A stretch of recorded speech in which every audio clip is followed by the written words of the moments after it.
Welcome to another episode of the Adrienne Ross Show, where sports and culture connect. I recently did an interview about Erica Wheeler's podcast, Easy Buckets.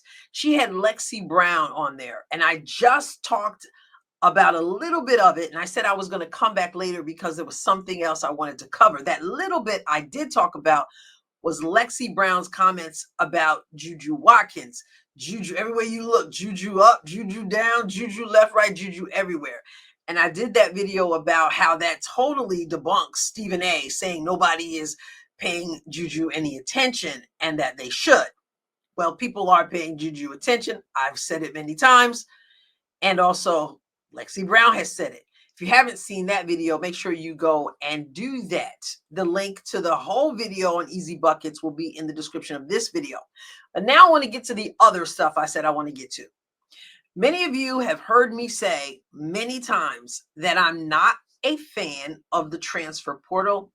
I'm not a fan of NIL. And we've had some lively discussions about that in some live streams. I've mentioned it in a couple of videos, at least a couple of videos as well. But in the live streams, we've had some real conversations about it. Some people agree passionately with my take, and some people say, nah, we don't agree. We don't agree. But it's really an interesting conversation. In fact, I'm going to be doing some videos today about players in the transfer portal who just signed with their new team. It is a reality, and I realize that, but I still have strong opinions about it. I don't think it's good overall. Overall, I don't think it's good for these players. I don't think it's good for college basketball. And I'm not the only one who feels that way. Erica Wheeler and Lexie Brown got into this. And I'm not saying that they're like 100% against it, but you have to listen to the wisdom they're sharing. And that's the wisdom that I approach the whole subject with. NIL, transfer portal, just not a huge fan. I even heard Stephanie White address this in an interview one time, and she wasn't against it. She felt like players should be compensated in some way. But she just said the way it's done is simply not sustainable, and it's going to need something. Well, let me take you to that couple portions, actually, of Easy Buckets in which the topic that I'm talking about right now comes up. And I just want you to listen to what is being said. Some of your mind's already made up, but listen to what is being said. It is about the culture. It's not. This is where sports and culture connect. So let's connect some of those dots right now. Going over to YouTube. Easy Buckets. I'll start with this one right here. I may stop a little bit along the way, but I'm going to try not to break it up too much. Let me go get your nails done. Let's go to dinner. You got more money than me. I'm not buying you shit. You buy yourself. Take me out. You making M's in college with half pulling up in G-Wagons and Mercedes. Dude. Asking for G-Wagons before they put on the practice jersey. I said, you know what? What veteran duties can I do? Oh, humble y'all? So I don't want to do that either, though. Here. I want to humble y'all. I want to treat y'all like my rooks. But y'all, they walk around like they big dogs, but they can. But that's why I'm so 50-50 with NIL. Is that what you call spilling the tea? I can't stand that expression, y'all, by the way. But is that what you call spilling the tea? Lexie Brown just said they walk around like they're all that.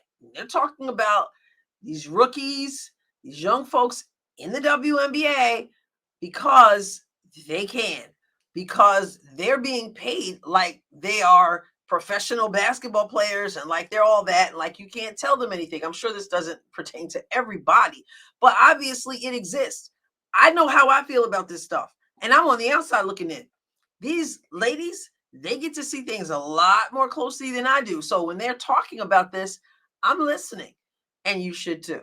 But that's why I'm so 50-50 with NIL. Like, I'm 50 over here, like, go get it. And then I'm 50 over here, like, earn it. This is not that, and this is not the real world. Like, this is not how adulthood works when you not in college no more. Like, is this a different ball game? Okay, so y'all heard that. You heard how they feel. Erica Wheeler's like, I'm 50-50, you know? And I get that too, because there is that part of you that's like, you got an opportunity to make some money, but again, I got to think about what Kelsey Mitchell has said. Now, all money is good money, right? But so I get the 50-50. You know, it's like a conundrum for real. Okay, let's fast forward a little bit as the conversation continues. Let's jump back to this topic. She's pretty good, but her social media following ain't nothing. Trash. She making six figures from the university. Just from the university. Just from the university. Not from other brands. She don't got no other brands really. Just from the university. Some schools are just paying their player, but that's about to change. But it need to. The universities, but like all the outside endorsement stuff, like they have no control. Yeah, they can't control that. But the universities paying the kids, like that's about to get reeled in, I think. Yeah. I think because like I know kids that's averaging like 4 to 5 points that's making like $100K. You ain't doing nothing. Like you averaging 5 points, $100K, and demanding more. Right. I'm transferring. Bye. I know I couldn't be a coach right now. Hey, I'll be so tight. That's why I'm being so 50-50 with that NIL. Like, please get the money and take care of your family and do what you need to do to change your life for your family. Cool. But also have a team that's going to also coach you and make you understand, like, look, yeah, you can do this, but when you get in the real world, you can't go on somebody's job and be like, oh, I want to do this no more. Mm-hmm. Like, you can't do it. Make no mistake, you can't do it, but your resume will look terrible. You can't say. See, this is the thing that people miss. And this is what I like about this conversation. A lot of people hear people talk about this who are saying, oh, man, I'm having trouble with this NIL stuff. I'm having trouble. And they're like, oh, man, you're just jealous because they're making money. But you got to listen to what they're saying. It's not about jealousy. It's about caring about the person. And it's about them being prepared for the real life. And this is what I had said about Marina Mabry and how she wanted to get out of one team and she goes to Chicago and she wants to get out of Chicago and she goes to another team and then everybody leaves and now she wants to leave again. And then you got Connecticut saying, no, that's not going to happen. Real world. You don't just get to bounce around in the real world every time you want to. And that's why with me, I see the bigger picture. It's not just about money. It's not just about that's their freedom. Listen, you are a student athlete in college, which is what they're talking about here. Obviously, you're a student athlete. What is with this and all the money and all the stuff? And so now there's a chip on their shoulder when they walk in the WNBA, from what we're hearing, and it's just not good for the culture. And it's not good for preparing people for the real world when it smacks them in the face and says, no, you can't run this time. You're going to have to stick it out or you'll be out of luck. So I'm feeling what they're saying. I'm getting what they're saying. I'm not going to say, oh, they're just jealous because no, they're talking real life. Do it, but your resume will look terrible. You can't sign a 4-year deal and you Why get they don't drafted. start making these kids sign contracts, like multi-year. But Yeah, they sign the contract, but they're not locked contracts. That's what I heard. Well, scholarships are just year to year. But So what I'm they're gonna have hearing to is change them. that they can, like, so for example, if me and you sign a contract for $80K, we can renegotiate that contract halfway through the season because we playing better. What? You can't have an open contract. You can't do that. Like, that's not And realistic. they're doing it because they're like, okay, if y'all don't want to give me this, then I'm going here. That's why I said it's cool 50-50. But when it's time to get in the real world, adulthood, life gonna life. It's really messing them up. That's why I wish like it was a way that I don't know, somebody can teach them, they can learn in a different way of, I don't know, like the transition of adulthood, because that college stopped. Because you can't go in the real world and be like, I'm going here, or I don't want to do this today. No, that look bad on your resume. I said they need to put the sit out rule back. Sit your ass down. Hey, speaking of sit out rule, right? Yeah, you made a decision. Yeah, let's talk about that. Let's talk about that. Yeah, because I sat, and it wasn't the worst thing in the world, but like you don't get to play. But it makes you really decide where you want to go, because you got to just be a student for a year. Like you're in practices, you can travel if you want. It's fun. Practice is fun. You can be on scout team, do whatever you want. No punishment runnings, nothing. You just get to be out there hooping. So that was fun for me. But I'm like, why are y'all actually leaving? Why are y'all actually going from school to school to school? Okay, we'll stop there. But again, the link is in the description of this video. Watch the whole thing. So much enters into this conversation, as we see from their conversation, building relationships, being loyal, thinking ahead of time, where might I want to go, and then signing contracts, and then living it out, earning it, instead of just having that out to run. I have said many times, and I do believe there are times when it's best to go, but I think it's extremely rare. This whole thing about treating these young people like they're already professional athletes. I've even heard coaches say, I'm all about, or a coach say, I'm all about let's just be professional. Let's just treat it all as professional. But you're not. You're a student. And this is the time where you're supposed to be learning about commitment and building relationships and allowing a coach to develop you. And though there are exceptions, they are exceptions. But just the easy out is the same way with people who can't keep a job. Erica Wheeler's trying to tell you the real world is not set up that way. And certainly not if you're not producing a lot for you to be making all this money. The real world is not going to say, yeah, that's the way it's going to continue to be.